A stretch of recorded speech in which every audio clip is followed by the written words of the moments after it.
CrPC बनी British period में, पहली बार जो सीआरपीसी बनी वो 1898 में, 1898 में पहली बार ब्रिटिश पीरियड में सीआरपीसी बनाई गई।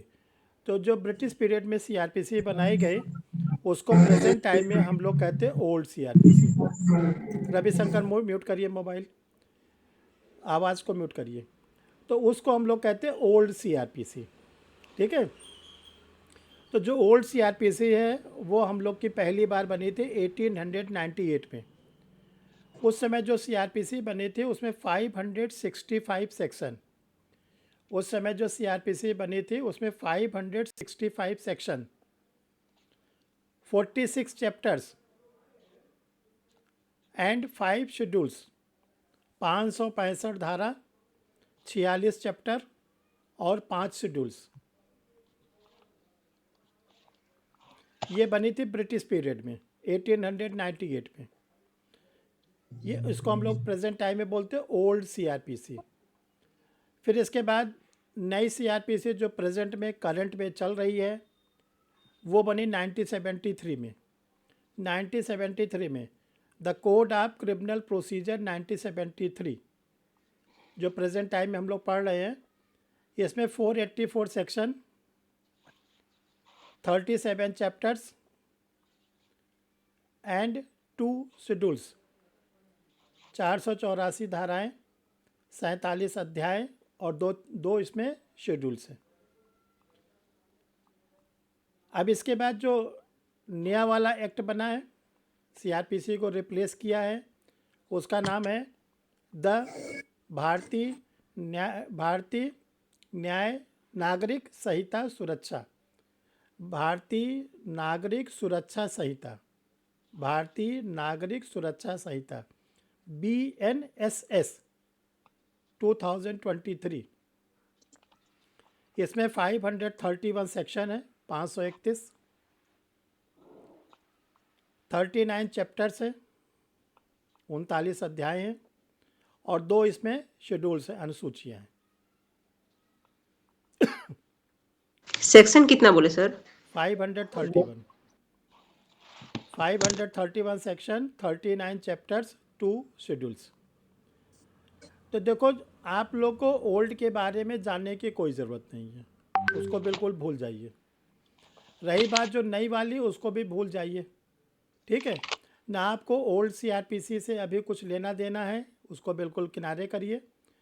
और जो न्यू BNSS आया उसको भी अभी आप बिल्कुल छोड़ के बैठिए, क्योंकि ओल्ड वाली पूरी ख़त्म हो चुकी है और जो नई वाली है वो अभी इम्प्लीमेंट नहीं हुई है, डेट ऑफ इन्फोर्समेंट इसका नहीं हुआ है, अभी इसको लागू नहीं किया गया है।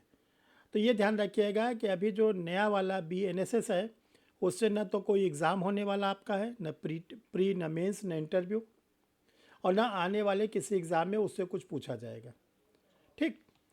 तो अभी आप क्या करिए, उसको बिल्कुल किनारे रख दीजिए। अभी आपको खासकर 2024 तक, जो दिसंबर 31 तारीख है, तब तक के लिए आपको सीआरपीसी ही पढ़नी है, ठीक है। तो एक तो कन्फ्यूज़न आप लोग अपने को ये बिल्कुल दूर कर दो कि जब तक वो इम्प्लीमेंट नहीं होती बेवजह उसमें आपको किसी प्रकार के टाइम को किल नहीं करना है।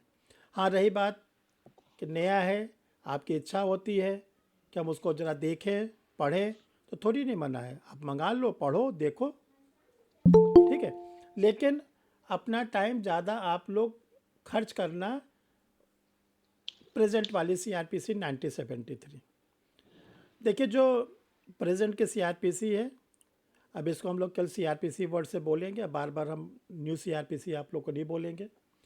तो इसमें जो है टोटल 37 चैप्टर्स हैं। ये 37 चैप्टर्स को आपको याद कैसे करना है, आपको 37 चैप्टर नहीं बोलना है, आपको बोलना है 2 + 35, आपको बोलना है 2 + 35। देखो 2 + 35 भी 37 ही होता है, और 37 भी डायरेक्ट बोलते तो 37 ही होता है। क्यों आपसे कहा जा रहा है 2 + 35 याद करिए? देखो जो हम लोग का सीआरपीसी है वैसे तो ये प्रोसीजरल लॉ है, बट इसके 2 चैप्टर जो है वो सब्सटेंटिव लॉ के, 2 चैप्टर इसके सब्सटेंटिव लॉ के हैं, सारवान विधि के हैं, और बाकी 35 चैप्टर इसके जो है वो प्रोसीजर लॉ के। तो जो दो चैप्टर है वो chapter number 9, chapter number 11। Chapter number 9 और चैप्टर नंबर 11 दो ऐसे चैप्टर हैं जो सीआरपीसी में होने के बाद भी ये हैं सब्सटेंटिव के, सारवान के। चैप्टर नंबर 9 है मेंटेनेंस, भरण पोषण, सेक्शन 125 से सेक्शन 128।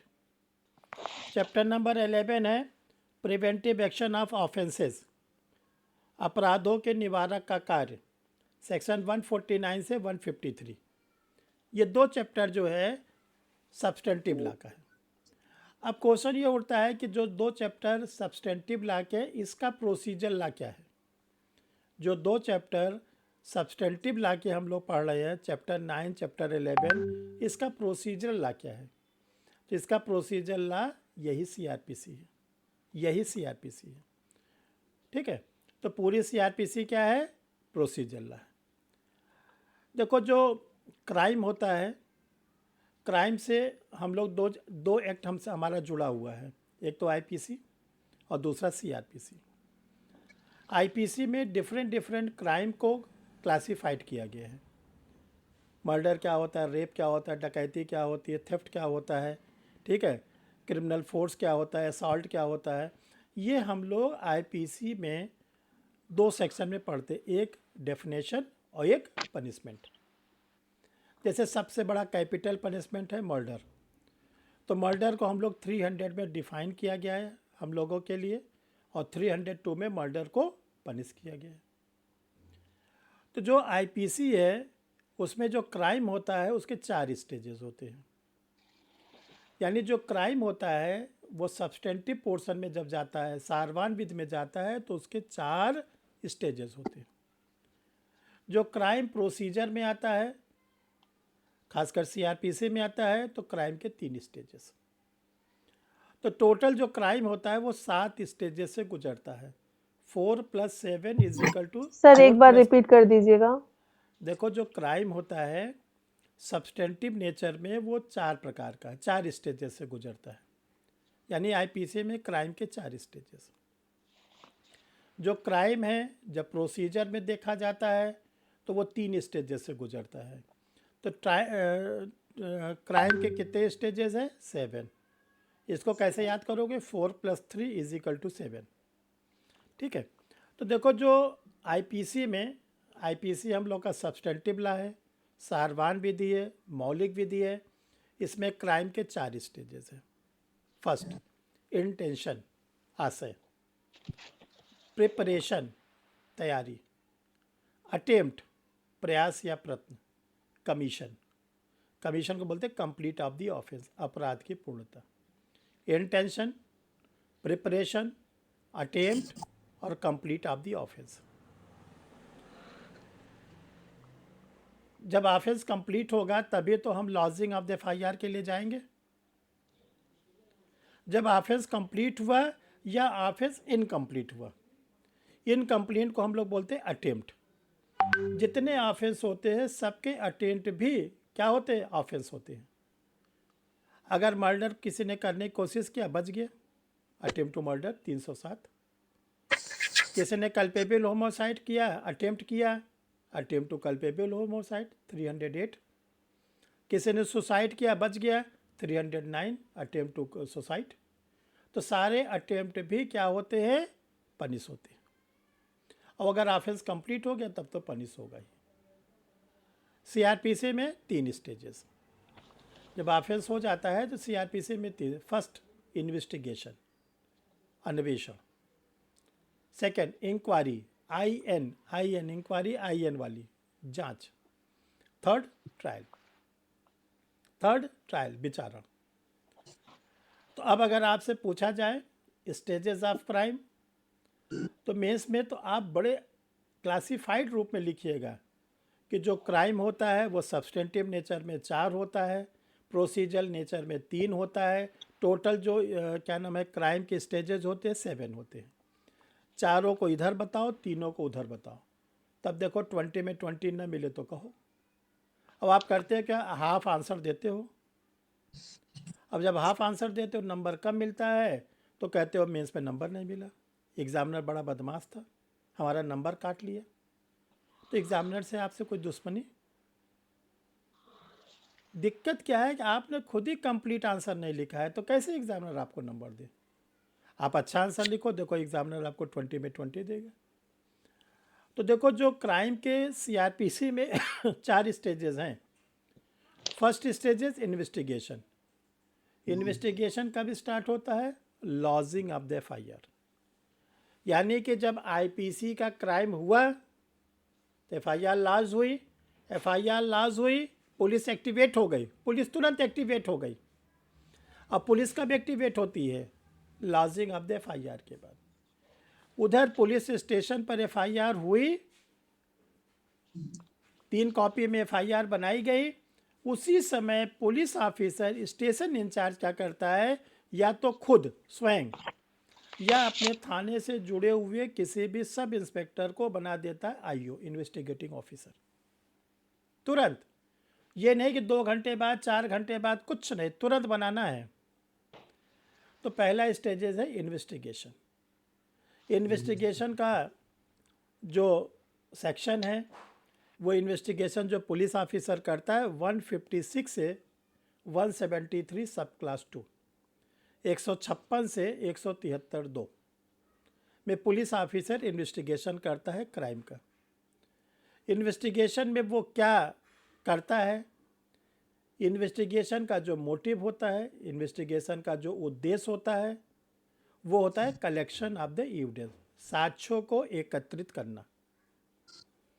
अन्वेषण और विवेचना एक ही शब्द हैं। जो ऑफिसर, पुलिस ऑफिसर इसको करता है उसको हम लोग बोलते हैं इन्वेस्टिगेटिंग ऑफिसर, आईओ, विवेचना अधिकारी। उसका काम होता है कि उस एफआईआर के जो सेक्शन लगी है उसके अकॉर्डिंग अकरेंस प्लेस पर जाकर विक्टिम के स्टेटमेंट को रिकॉर्ड करके, प्रोसिक्यूशन के विटनेसेस को रिकॉर्ड करके, और उस अकरेंस प्लेस के सराउंडिंग में जो लोग रहते हैं इंडिपेंडेंट विटनेसेस के स्टेटमेंट को रिकॉर्ड करके इस फाइनल कंक्लूज़न पर पहुंचना है, इस निष्कर्ष पर पहुंचना है कि ये केस मेरे जो ये केस एफआईआर हुआ है ये कोर्ट में चलने लायक है या नहीं है। आईओ को डिसाइड करना है। अगर उसको लगता है ये जो एफआईआर है इस पे जो हमने एविडेंस कलेक्ट किया है ये सफिशिएंट नहीं है, कोर्ट में चलने लायक नहीं है, तो वही इन्वेस्टिगेटिंग ऑफिसर 169 सीआरपीसी में लगा देता है फाइनल रिपोर्ट। फाइनल रिपोर्ट जिसको मीडिया कहती है क्लोजर रिपोर्ट। अगर आईओ को लगता है कि नहीं केस चलने लायक है तो सीआरपीसी के सेक्शन 170 में लगा देता है चार्जशीट, आरोप पत्र। देखो आईओ चाहे फाइनल रिपोर्ट लगाए, आईओ चाहे चार्जशीट लगाए, वो जो भेजेगा वो भेजने वाली सेक्शन है 173 सब क्लास 2। जब आईओ अपना चार्जशीट या फाइनल रिपोर्ट मजिस्ट्रेट को भेज देता है तो उसको बोलते हैं कि क्या, पुलिस रिपोर्ट। इस एफआईआर पर पुलिस की रिपोर्ट क्या आई। जब मजिस्ट्रेट के पास वो आ जाता है तो क्राइम का सेकेंड स्टेज स्टार्ट होता है सीआरपीसी का। सेकेंड स्टेज क्या है? इंक्वायरी। इंक्वायरी, जांच। जांच में क्या होता है? जांच में जो होती है ये जुडिशियल एक्ट है, इसे या तो मजिस्ट्रेट करेगा या तो सेशन कोर्ट करेगा। इंक्वायरी में सेशन कोर्ट को या मजिस्ट्रेट को ये देखना होता है कि जो आईओ ने अपनी पुलिस रिपोर्ट को सेंड किया है उस पर कोई प्राइम एफएसआई बन रहा है कि नहीं बन रहा है। अगर मजिस्ट्रेट को या कोर्ट को लगता है, कोर्ट मतलब सेशन कोर्ट को लगता है कि कोई प्राइम एफएसआई नहीं बन रहा है, कोई प्रथम दृष्टया अपराध नहीं बन रहा है, तो वो कोर्ट या वो मजिस्ट्रेट क्या करेगा? एक्यूज पर्सन को, अभियुक्त व्यक्ति को डिस्चार्ज कर देगा, उन्मोचित, कि आप जाइए, कोई मामला नहीं बन रहा है, फर्दर अगर कोई मामला बनेगा तो आपको बुलाया जाएगा, नहीं बनेगा तो नहीं बुलाया जाएगा। दूसरी तरफ अगर मजिस्ट्रेट को या सेशन कोर्ट को लगता है कि प्राइम एफएसआई बन रहा है तो वो एक्यूज पर्सन के against framing of the charge आरोप तैयार करेंगे। ठीक। और जो फ्रेमिंग ऑफ द चार्ज करेंगे उसकी 3 कॉपी बनाएंगे। ओरिजिनल कॉपी कोर्ट अपने पास रखेगा और सेकंड और थर्ड कॉपी एक्यूज के काउंसिल को और पब्लिक प्रोसिक्यूटर को दे दिया जाएगा। ठीक। जैसे वो एक्यूज को कॉपी सप्लाई की जाएगी तो एक्यूज से वो कोर्ट या मजिस्ट्रेट कहेगा कि मैंने जो आपके खिलाफ चार्जेस बनाए हैं उसको आप स्वीकार करना चाहते हैं। और एक चीज़ ध्यान रखिएगा कि अगर आपकी ओर से हाँ कहा जाएगा तो मैं आपको केवल पनिशमेंट दूंगा, छोड़ूंगा नहीं। इसलिए आप बहुत सोचकर समझकर फ्री माइंड से बिना किसी दबाव धमकी के बताइएगा कि आपको मेरे द्वारा बनाया गया चार्जेस एक्सेप्ट है कि नहीं एक्सेप्ट है। अब देखो एक्यूज पर्सन के पास 2 ऑप्शन। पहला ऑप्शन है कि वो अगर कहता है कि आपने मेरे खिलाफ जो चार्जेस बनाए हैं मुझे एक्सेप्ट है, तो जब एक्यूज पर्सन कोर्ट के सामने अपने ऊपर लगे चार्जेस को एक्सेप्ट करता है तो उस टर्मिनोलॉजी को बोलते हैं कन्फेशन, संस्वीकृति। कन्फेशन के बाद एक्यूज पर्सन को वो कोर्ट या वो मजिस्ट्रेट केवल पनिशमेंट देगा, छोड़ेगा नहीं। दूसरी ओर अगर एक्यूज पर्सन डिनाई करता है, मना करता है कि नहीं मुझे एक्सेप्ट नहीं है, मैं अपना डिफेंस लाना चाहता हूँ, मैं मुकदमा लड़ना चाहता हूँ, मैं केस को प्रोसीड करना चाहता हूँ, देन स्टार्ट ट्रायल। तब ट्रायल स्टार्ट होगा। ट्रायल क्या होता है? 3rd stages of the crime. इतनी बात सबको समझ में आई? अरे बोलो हाँ नहीं कुछ तो। Yes sir. Yes sir. किसको नहीं समझ जी में आया? सर। Yes sir. जी कपिल सर, जी, समझ में आ रही है। कपिल जी समझ में आया? चलो रविशंकर आप तो बोलो भाई, समझ में आया? अब कहानी ख़त्म हो रही है, आज से ख़त्म हो जाएगी सीआरपीसी की। अब फिर 2 महीने बाद नंबर आएगा आपका। पूजा आपको समझ में आया? जी सर। चलो अब देखो जितेंद्र जी, राइट? जी सर। श्वेता क्लियर है? जी सर, क्लियर है। निशात? जी सर। चलो चारवी आपको समझ में आया? चारवी समझ में आया? आवाज़ नहीं सुनाई पड़ रही है क्या आपको? चलो अब देखो आगे बढ़ो। अब आगे है ट्रायल। क्लियर है ना आपको? कुछ दिक्कत तो नहीं है? देखो जैसे हमने आप लोग को शुरू में बताया, आज रिवीजन करा रहे, ऐसे बोलोगे। ऐसे अगर आप याद करोगे कहीं पर भी आपकी गाड़ी नहीं रुकेगी, न तो पीटी में, न तो मेंस में, न तो इंटरव्यू में। क्योंकि कहीं पर भी कोई हमने डाउट आप लोग के लिए छोड़ा नहीं है। सब चीज़ आपको क्लियर करके आपको सामने रखा गया है। और डाउट लगता है तो आपको समझ में नहीं आया, इसलिए हम बार बार पूछ रहे हैं कि अगर कोई दिक्कत हो तो पूछ लो। अब आओ 3rd स्टेजेस। जो 3rd स्टेजेस है इसको कहते हैं ट्रायल। सर हाँ बोलिए। अरे अपना मोबाइल का आवाज़ तो ऑन करिए, उसको बंद करके बोल रही हैं। पता नहीं गुस्सा के सर क्या वो बोल रही हैं। नहीं सर। हम्म, सर वो फर्स्ट स्टेज जो पुलिस के द्वारा हुआ, सेकेंड सर आरोप चार्ज फ्रेम हुआ, थर्ड सर आप बता रहे हैं ना, यही ना? हाँ देखिए पहला स्टेज इन्वेस्टिगेशन है। जैसे शादी होती है तो पहला स्टेज क्या होता है? लड़की देखा जाता है, लड़की पसंद आ गई, तब क्या होता है? इंगेजमेंट। कुछ जगह इसको रोका कहते हैं, कुछ जगह इंगेजमेंट कहते हैं, तरह तरह के नाम होते हैं। ठीक है। अब अब अगर इंगेजमेंट हो गया तो लड़का लड़की क्या कहलाएंगे? पति पत्नी? नहीं। नहीं सर। नहीं सर। क्यों? व्हाट्सएप पे नंबर तो ले लेते हो, खूब बात शुरू हो गई। तो इस स्टेज को क्या बोलेंगे?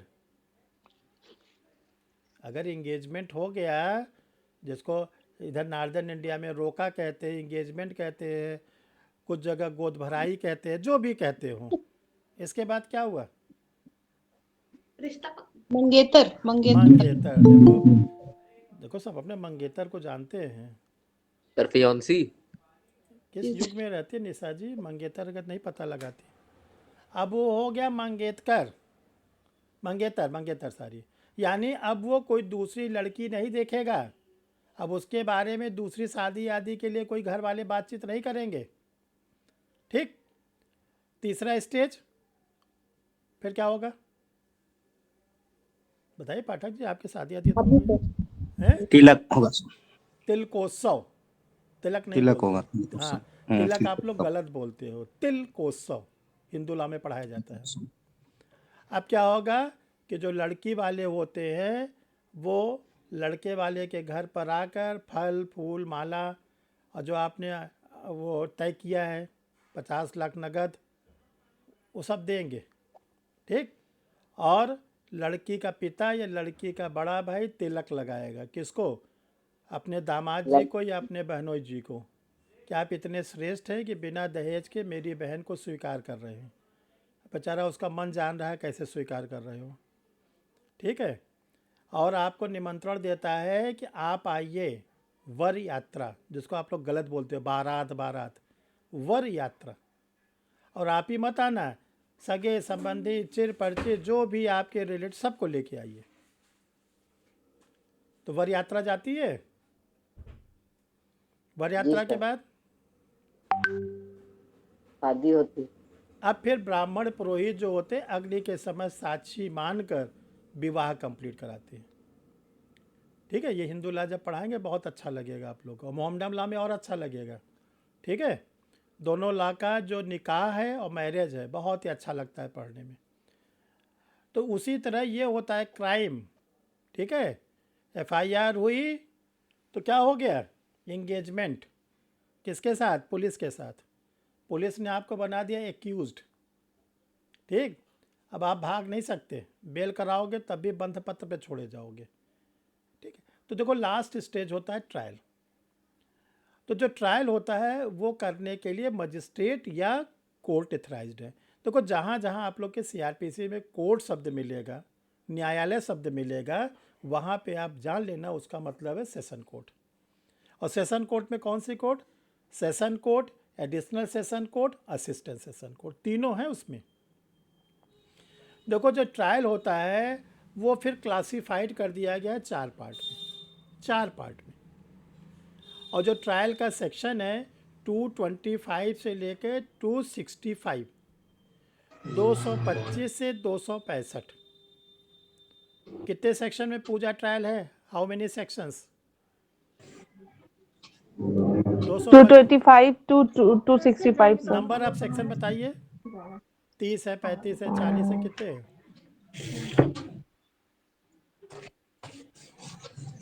225 से 237। हमको बताने दीजिए ना। Sir 225 to 237। 225 से 265 इतने रेंज में ट्रायल को बारे में बताया गया है। तो ट्रायल हाउ मेनी सेक्शन, कितनी धाराएं हैं ट्रायल में? 5 है, 20 है, 25 है, 40 है, कितने सेक्शंस हैं? सर 35। 35 है। रविशंकर, या तो आप मोबाइल म्यूट कर लो, और जब आंसर पूछते तो आप आंसर नहीं देते। मोबाइल को म्यूट करिए, डिस्टर्ब करते हैं आप क्लास में। म्यूट करिए। रविशंकर प्रसाद। जी सर। हाँ, म्यूट करिए, आवाज़ को म्यूट करिए। देखो 35 नहीं 41 सेक्शन है, 41। सब लोग अपने कॉपी में नोट कर लेना और क्लास के बाद काउंट कर लेना। टोटल सेक्शन 41, टोटल सेक्शन 41, 40 नहीं 41 सेक्शन है। ये 41 सेक्शन को ट्रायल चलाने के लिए 4 प्रकार के जजेस को एथराइज किया गया है। सबसे पहले सेशन ट्रायल, सबसे पहले सेशन ट्रायल। सेशन ट्रायल चलता है 225 से 237। सेशन ट्रायल को चलाने वाले जो लोग हैं वो 3 हैं, session court, additional session court और असिस्टेंट सेशन कोर्ट। ठीक। दूसरा है वारंट ट्रायल बाय मजिस्ट्रेट 238 से 250, 238 से 250 ये चलाने वाले 3 इसमें 2 मजिस्ट्रेट हैं, सीजीएम और फर्स्ट क्लास जुडिशियल मजिस्ट्रेट। 238 से 250। तीसरे ट्रायल चलाते हैं सम्मन ट्रायल बाय मजिस्ट्रेट, ये 250 से 259, 250 से 259। इसको चलाने वाले 2 magistrate, second class first class दोनों। और नोट करके कहीं लिख लो कि जो फर्स्ट क्लास मजिस्ट्रेट होते हैं वो वारंट ट्रायल भी चलाते हैं और सम्मन ट्रायल भी चलाते हैं। लास्ट में है समरी ट्रायल। समरी ट्रायल 260 से 265। समरी ट्रायल चलाने के लिए ये मोस्ट इम्पॉर्टेंट है। बोला गया समरी ट्रायल जो चलाएंगे वो 260 में 3 प्रकार के मजिस्ट्रेट। 260 में पहला ऑल द सीजीएम, सभी सीजीएम चीफ जुडिशियल मजिस्ट्रेट। दूसरा all first class judicial magistrate, all metropolitan magistrate, सभी महानगर मजिस्ट्रेट। और तीसरा है ऐसे फर्स्ट क्लास मजिस्ट्रेट जो ऑनरेबल हाई कोर्ट के द्वारा एथराइज किए जाएं कि आप समरी ट्रायल सुन सकते हैं। तो देखो फिर से रिपीट कर दे रहे हैं, समरी ट्रायल 3 प्रकार के जज सुनेंगे।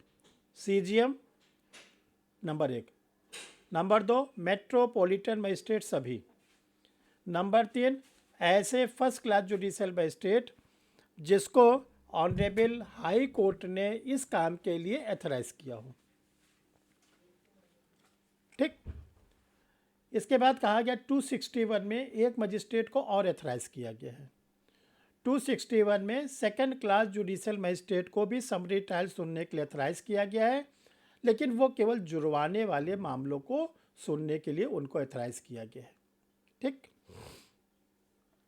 तो देखो ये 4 प्रकार के ट्रायल होते हैं और ट्रायल तब स्टार्ट होता है जब फ्रेमिंग ऑफ द चार्ज हो जाता है तब।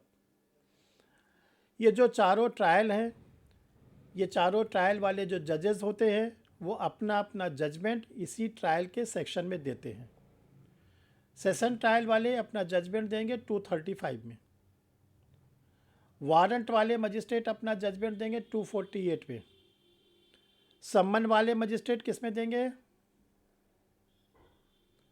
सम्मन ट्रायल वाले मजिस्ट्रेट किस सेक्शन में जजमेंट देते हैं? विभा बताइए।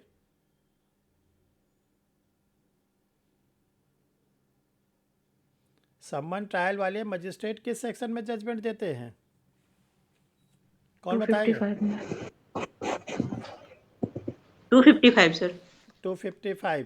और समरी वाले 264। 264। अब ऐसे एक इक्वेशन बना लो, रेगुलर क्लास में सब बनवाए हैं। 235 is equal to 248 is equal to 255 is equal to 264। 235 बराबर 248 बराबर 255 बराबर 264। और ये क्या है? रिपीट कर दीजिए आराम, एक हाँ, बार रिपीट कर दीजिए। हाँ लिखिए 235 इज इक्वल टू 248 जी is equal to 255 is equal to 264। LLB में नहीं पढ़े थे क्या पाठक जी? सर, अब यूज में नहीं रहा है, बहुत जितना पढ़ा जाता है वो बहुत कम यूज में है प्रैक्टिस में। नहीं एलएलबी में नहीं पढ़े थे क्या? पढ़े थे सर, थोड़ा के ज़्यादा? जरूरत भर का पढ़े, हाँ, तभी न नकल अकल हुई थी? तभी पढ़ रहे हैं। नकल अकल हुई थी? नहीं सर, नकल नहीं हुई थी। चलिए तो अच्छी बात है। तो देखो ये जो जजेस अपना जजमेंट देते हैं तो जजमेंट के बाद अगर उस जजमेंट से कोई भी पार्टीज सेटिस्फाई नहीं होती। क्रिमिनल सूट जो चलता है स्टेट वर्सेस एक्यूज्ड, अगर पुलिस केस है, राज्य बनाम अभियुक्त। अगर प्राइवेट केस है कंप्लेनेंट वर्सेस एक्यूज्ड। अगर कोई भी कंप्लेनेंट सेटिस्फाई नहीं है, स्टेट सेटिस्फाई नहीं है, एक्यूज सेटिस्फाई नहीं है, तब एराइज होता है दो प्रोसेस। एक को हम लोग बोलते हैं अपील और दूसरे को बोलते हैं रिवीजन। एक को बोलते हैं अपील और दूसरे को बोलते हैं रिवीजन। देखिए जो अपील होती है 372 से लेके 394 तक, ये अपील का प्रोविज़न है। और जो रिवीजन का प्रोविज़न है 397 से 405। अपील और रिवीजन क्या है? ये है रेमेडीज़, उपचार। किस चीज़ का उपचार? ट्रायल कोर्ट के जजमेंट से संतुष्टि न मिलने पर, सेटिस्फाई न होने पर आप अपील और रिवीजन कर सकते हैं। लेकिन शर्त क्या है कि अपील हम तभी कर सकते हैं जब 3 ग्राउंड्स हो। जो ट्रायल कोर्ट ने जजमेंट दिया है उसमें मिस्टेक ऑफ फैक्ट हो, तथ्य की भूल, मिस्टेक ऑफ लॉ हो, विधि की भूल, या बियॉन्ड द जुरिस्डिक्शंस, अधिकार क्षेत्रता के परे। तभी अपीलेट कोर्ट क्या करेगी? हमारी अपील को सुनेगी, नहीं तो अपील को डिसमिस कर देगी। ठीक। जब अपील करते हैं तो अपील में पार्टीज़ के नाम बदल जाते हैं। अब पार्टीज़ के नाम हो जाएंगे अपीलार्थी बनाम प्रति उत्तरदाता, appellant versus respondent, appellant versus respondent, अपीलार्थी बनाम प्रति उत्तरदाता। और सीआरपीसी में 3 कोर्ट अपीलेट कोर्ट हैं, सेशन कोर्ट, हाई कोर्ट और सुप्रीम कोर्ट। अगर मजिस्ट्रेट का कोई ऑर्डर है तो उसकी अपील जो होगी सेशन कोर्ट में होगी। सेशन कोर्ट का कोई ऑर्डर है तो उसकी अपील हाई कोर्ट में होगी। हाई कोर्ट का कोई ऑर्डर है तो उसकी अपील सुप्रीम कोर्ट में होगी। एक चीज़ ध्यान रखिएगा, जब हम लोग सीपीसी में अपील पढ़ते हैं सिविल केसेस में, तो वहाँ पर सीपीसी के सेक्शन 100 में आता है सेकंड अपील। सीपीसी के सेक्शन 100 में आता है सेकंड अपील। ये ध्यान रखिएगा, क्रिमिनल केसेस में सेकंड अपील नहीं होती। तुरंत कॉपी में लिख लीजिए, क्रिमिनल केसेस में सेकंड अपील का कोई प्रोविज़न नहीं है। सेकंड अपील केवल सिविल केसेस में होती है अंडर सेक्शन 100 सीपीसी।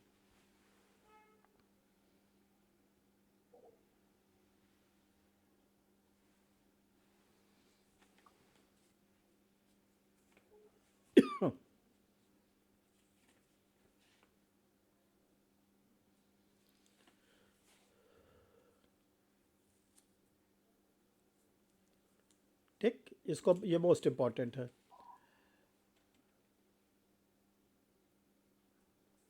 अब देखिए जो रिवीजन होता है, रिवीजन चैप्टर नंबर जो 33 में दिया गया, रिवीजन के भी 3 ग्राउंड्स। पहला है इम्प्योरिटीज़, अशुद्धता, इनरेगुलरिटीज़, अनियमितता, इनलीगलिटी, अवैधता। अशुद्धता, अनियमितता, अवैधता, इम्प्योरिटीज़, इनरेगुलरिटीज़, इनलीगलिटीज़। अगर सबऑर्डिनेट कोर्ट ने अपने जजमेंट में तीनों में से कोई चीज़ किया है तो अब हम रिवीजन में जा सकते हैं। देखो रिवीजन में जो पार्टीज़ होते हैं, पक्षकार होते हैं, उनके नाम क्या होते हैं? पुनरीक्षणकर्ता बनाम प्रति उत्तरदाता, revisionist versus respondent, revisionist versus respondent. और जिस कोर्ट में हम लोग रिवीजन करते हैं वो कोर्ट कहलाती है रिविजनिस्ट कोर्ट, पुनरीक्षणीय न्यायालय। सीआरपीसी में 2 कोर्ट को पुनरीक्षणीय न्यायालय का दर्जा मिला हुआ है, एक तो सेशन कोर्ट को और दूसरा हाई कोर्ट को। अब अगर मजिस्ट्रेट का कोई ऑर्डर है तो मजिस्ट्रेट के ऑर्डर के अगेंस्ट हमारे पास 2 ऑप्शन हैं, या तो हम अपने डिस्ट्रिक्ट में सेशन कोर्ट के सामने चले जाएं, या हम अपने राज्य के हाई कोर्ट में चले जाएं। लेकिन ये ध्यान रखिएगा कि अगर हमने शुरू में सेशन कोर्ट को सेलेक्ट कर लिया और सेशन कोर्ट से हमारी रिवीजन डिसमिस हो गई, तब हाई कोर्ट में हम रिवीजन लेके नहीं जा सकते, ये मस्ट है। अब अगर सेशन कोर्ट ने कोई हमको ऑर्डर दिया है और तब हमको रिवीजन करना है, तब हमारे पास कोई ऑप्शन नहीं होता, तब मैंडेटरी है कि हम रिवीजन करना चाहते हैं तो हमको हाई कोर्ट जाना पड़ेगा। ठीक, ये तो देखो दो हो गई रेमेडीज़। और ये दो रेमेडीज़ कहाँ से आती है, तो देखो इसका आंसर आप लोग जान लो कि जो क्रिमिनल कोर्ट होती है 3 लोगों के बीच में चलता है। 3 लोग होते हैं वहाँ पर। एक होते प्रिसाइडिंग ऑफिसर, जिनको हम लोग जज साहब कहते हैं या कोर्ट कहते हैं। एक होते हैं पब्लिक प्रोसिक्यूटर,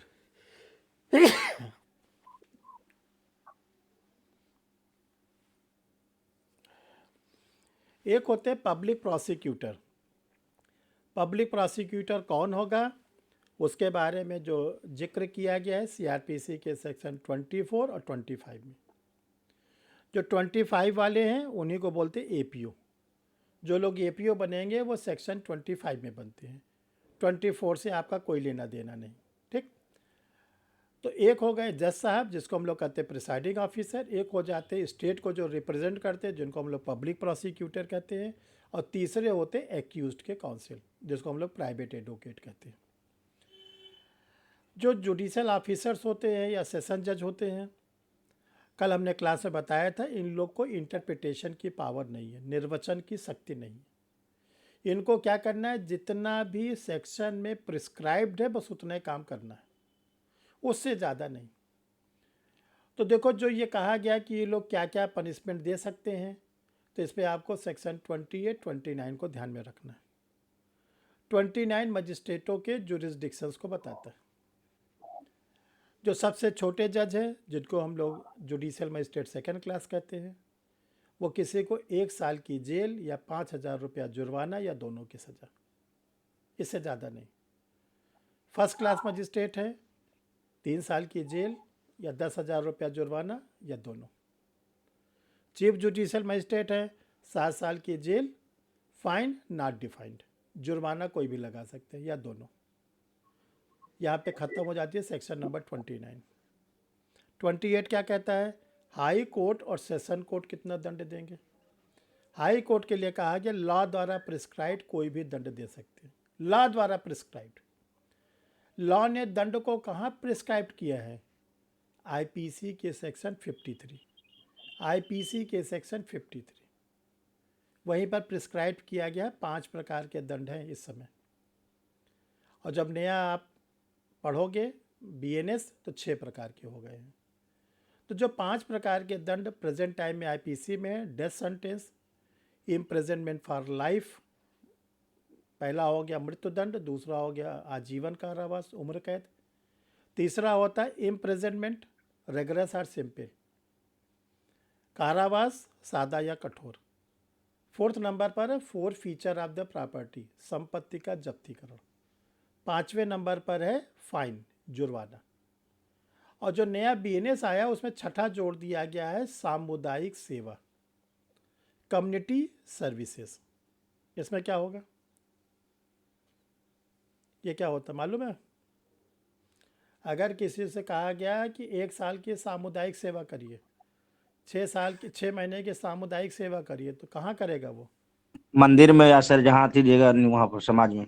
तो बढ़िया मंदिर में रहकर खाने पीने का सब जुगाड़, पानी चढ़ावा पाएगा। सामुदायिक सेवा करने के बाद इलेक्शन लड़ेगा। सामुदायिक सेवा का क्या मतलब है, आपको किसी भी जगह सर की, सोसाइटी, हाँ सोसाइटी में कहाँ,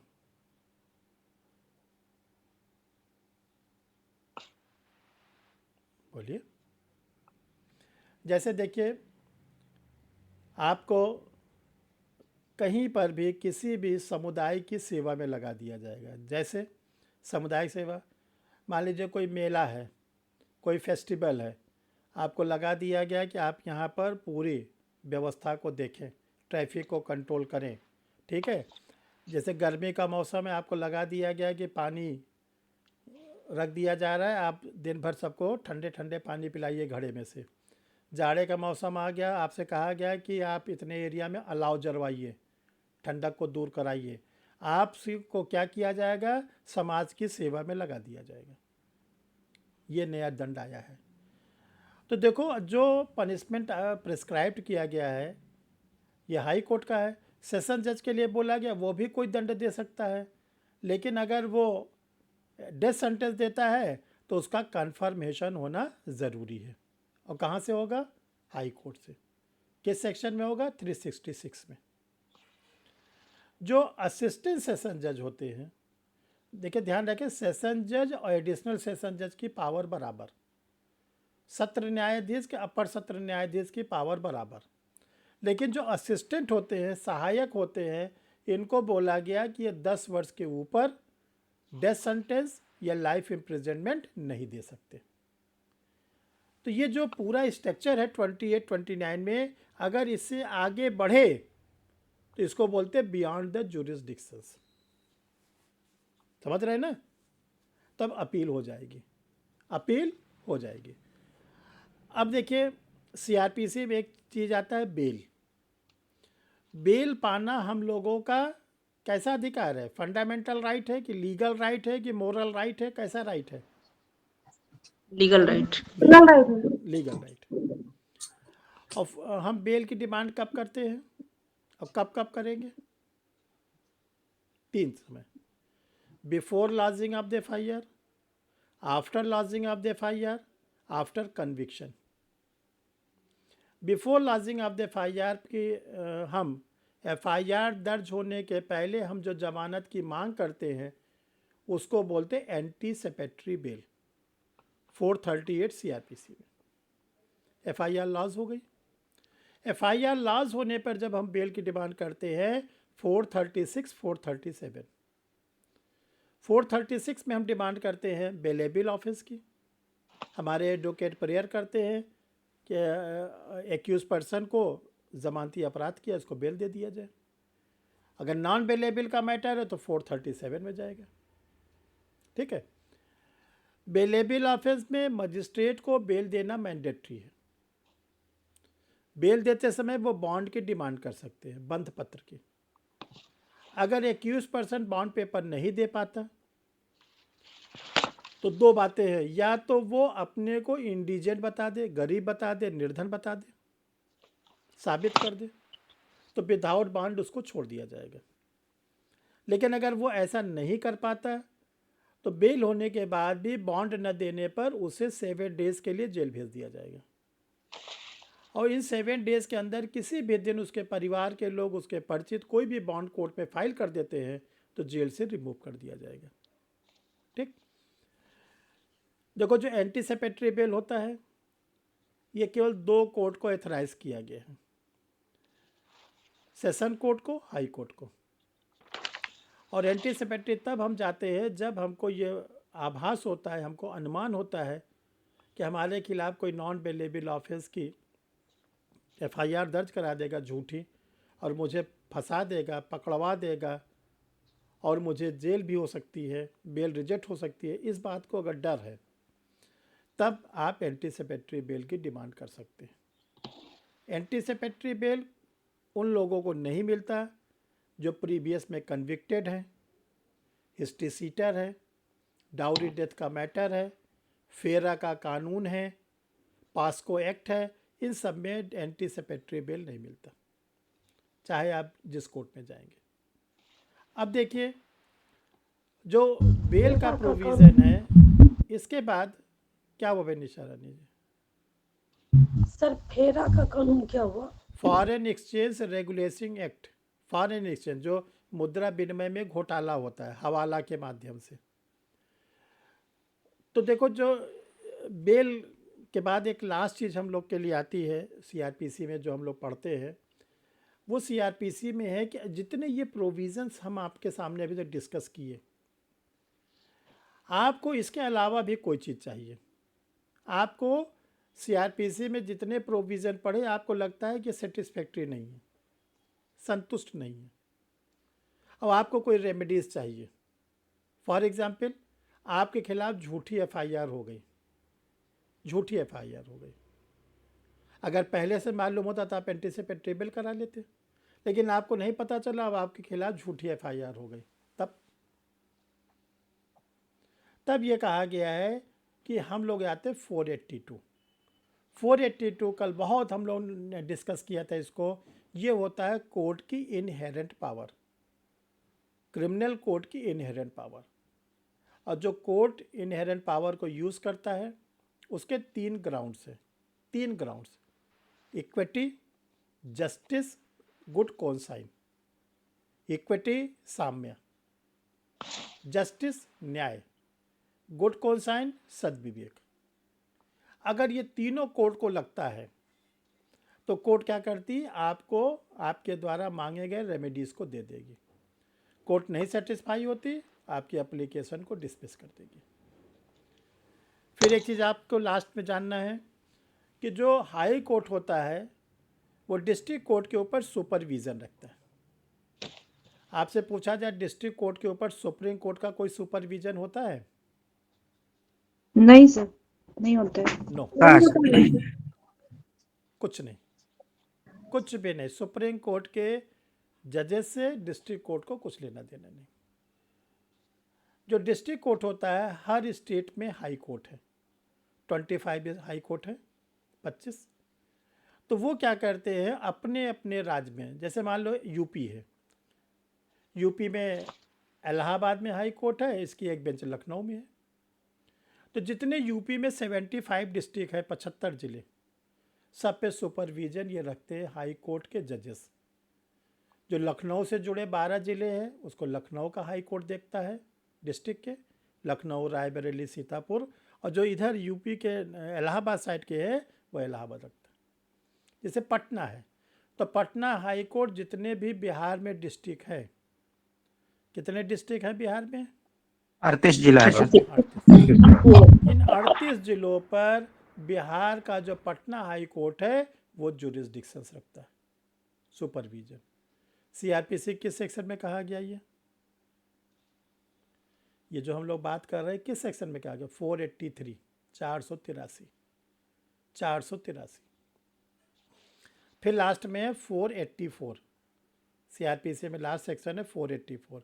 484 पे कहा गया कि जब कोई नया एक्ट बनता है, जैसे 1898 के सीआरपीसी पर बना 1973 का सीआरपीसी, 1973 के सीआरपीसी पर हम लोग का बीएनएसएस बना। तो जब कभी कोई न्यू एक्ट बनता है तो पुराने एक्ट के जिन जिन चीज़ों को वो ले लेता है, छोड़ता नहीं है, उसको बोलते सेविंग, व्यावृत्ति। जिन जिन चीज़ों को छोड़ देता है उसको बोलते निरसन, रिपेल। जैसे कोई पुराना मकान है तो या तो पुराने मकान को पूरा गिरा दो, ज़ीरो कर दो, बिल्कुल प्लेन करके नए सिरे से बनाओ, या पुराने मकानों में थोड़ा सा रिनोवेशन करा दो, हल्का फुल्का तोड़ फोड़ करा के उसको नया स्ट्रक्चर दे दो। तो जब तोड़ फोड़ करके नया स्ट्रक्चर देते हैं तो पुराने बहुत सी चीज़ों को बचा लेते हैं ना। यस सर, बचा लो। अब तो देखिए इतनी अच्छी टेक्नोलॉजी आ गई कि अगर आपका मकान 3 मंजिल का है और पहला मंजिल आपका फर्स्ट स्टोरी ओल्ड पैटर्न पर बना है, पुराने समय पे बना है, तो आप उसका पूरा का पूरा फर्स्ट फ्लोर रिनोवेट करा सकते हैं, मकान नहीं गिरेगा। ठीक। तो जो चीज़ें हमारे कानून बनाने वाले पिछले एक्ट के चीज़ों को ले लेते हैं उसको बोलते सेविंग, बचा लिया। जिन चीज़ों को छोड़ देते उसको कहते हैं रिपेल। ये किस में? 484 में। अब सीआरपीसी में 2 शेड्यूल्स है, शेड्यूल फर्स्ट, शेड्यूल सेकेंड। देखिए जो सीआरपीसी में हम लोग डिफरेंट ऑफेंस के बारे में पढ़ते हैं, ठीक है, तो क्वेश्चन ये उठता है कि जो ऑफेंस आईपीसी में डिस्क्राइब किए गए हैं उन ऑफेंसों में ये कतई नहीं बताया गया कि बेलेबल है कि नॉन बेलेबल है, कॉग्निजेबल है कि नॉन कॉग्निजेबल है, ट्राइबल बाय मजिस्ट्रेट कौन से हैं, ये कुछ नहीं बताया गया। आईपीसी में कल बता दे ये सेक्शन 300 मर्डर है, 302 में पनिशमेंट है।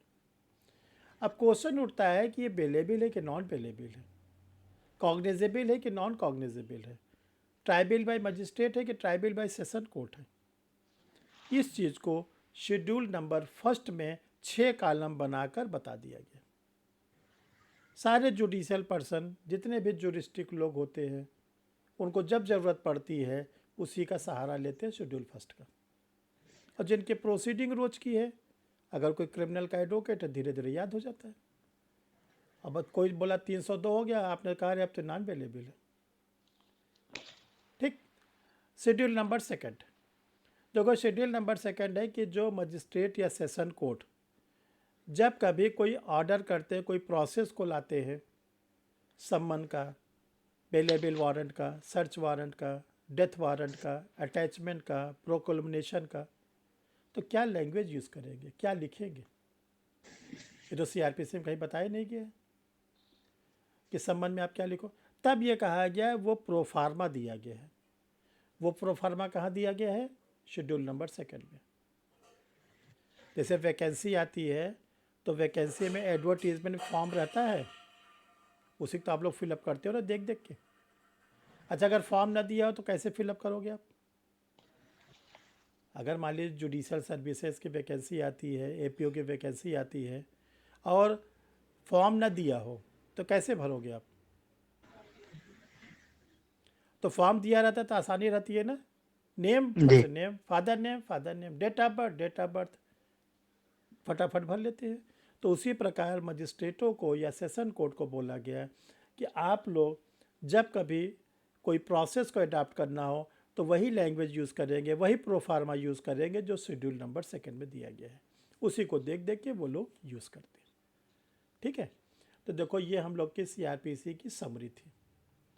अब आप लोग की ड्यूटी है, जो रेगुलर क्लास किए हैं अपने क्लास को उठा लेंगे, समरी को देख लेंगे और अपना नोट्स तैयार करें।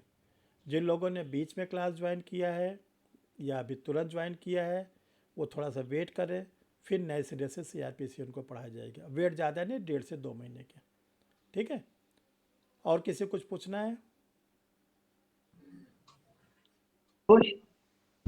एडमिशन डिफाइन क्या होता है सर?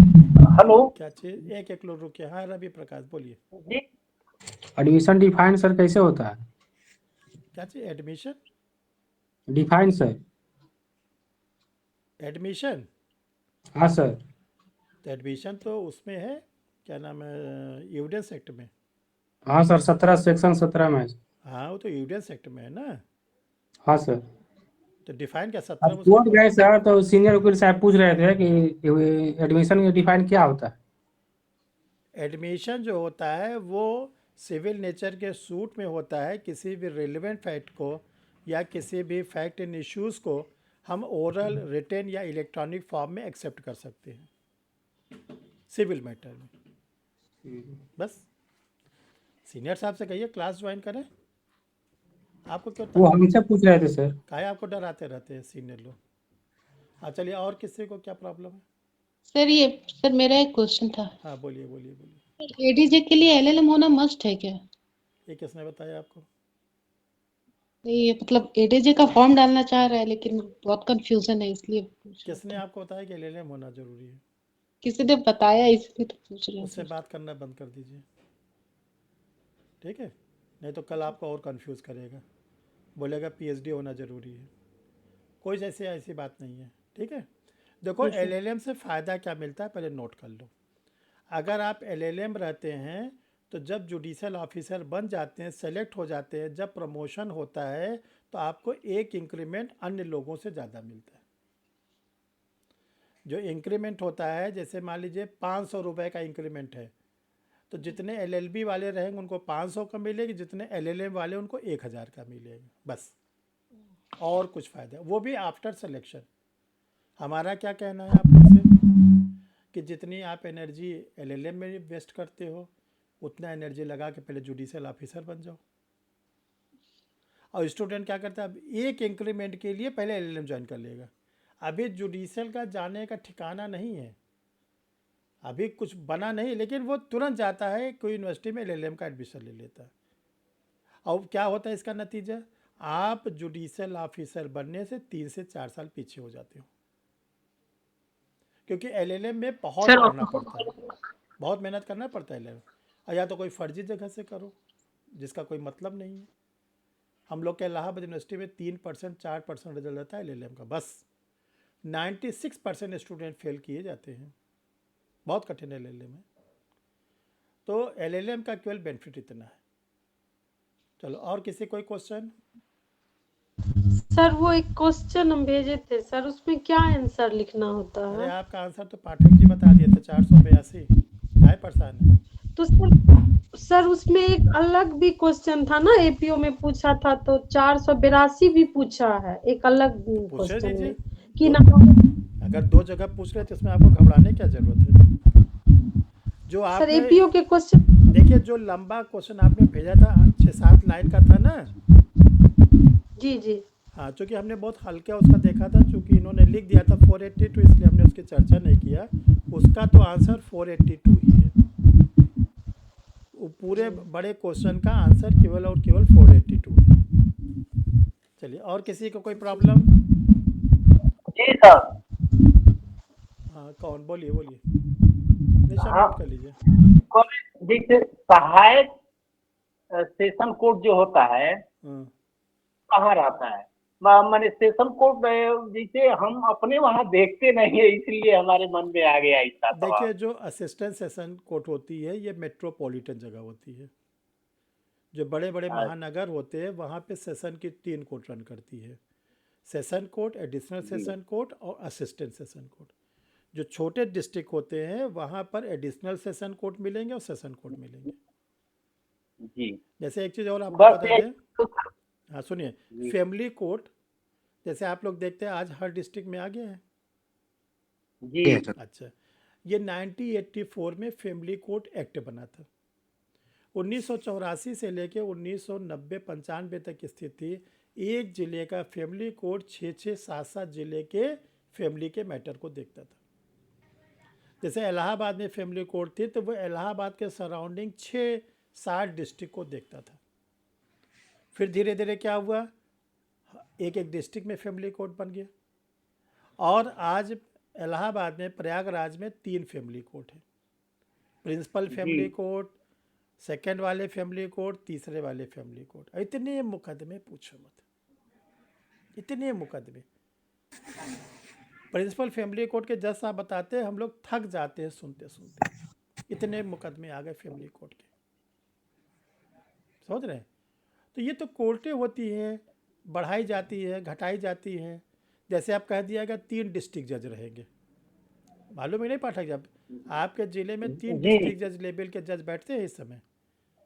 जो क्लेम वाले सुनते हैं, क्लेम पिटीशन, वो भी डिस्ट्रिक्ट जज है जी। हाँ, जो प्रिंसिपल फैमिली कोर्ट है वो भी डिस्ट्रिक्ट जज है, और जो डिस्ट्रिक्ट जज है वो भी डिस्ट्रिक्ट जज है। अब पहले क्या होता था, केवल एक डिस्ट्रिक्ट जज होते थे।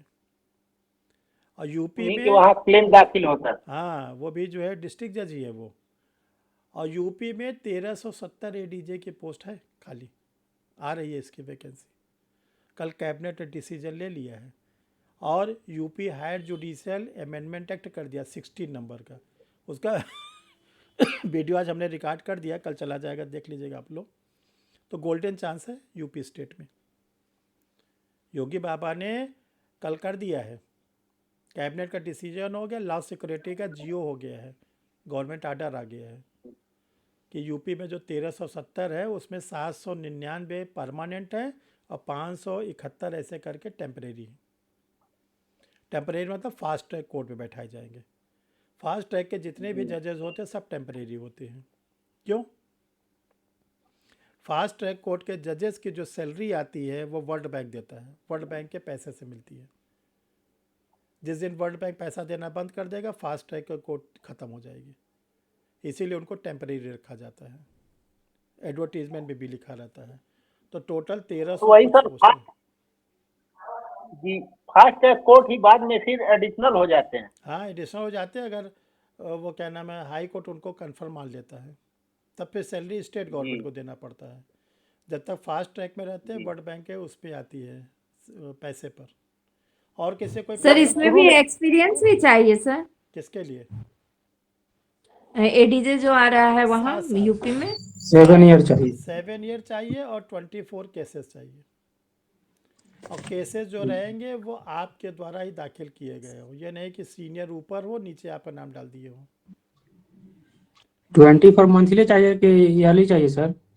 3 साल का मांगता है, 3 साल का। ये बताइए, जिस 3 वकील साल के का कम पास से कम। 24 केस हर महीने होगा, ये डीजे बनेगा? वो तो खुद ही सबसे बड़ा एडवोकेट होगा ईयर में। ठीक, चलो, और क्लियर है सबको?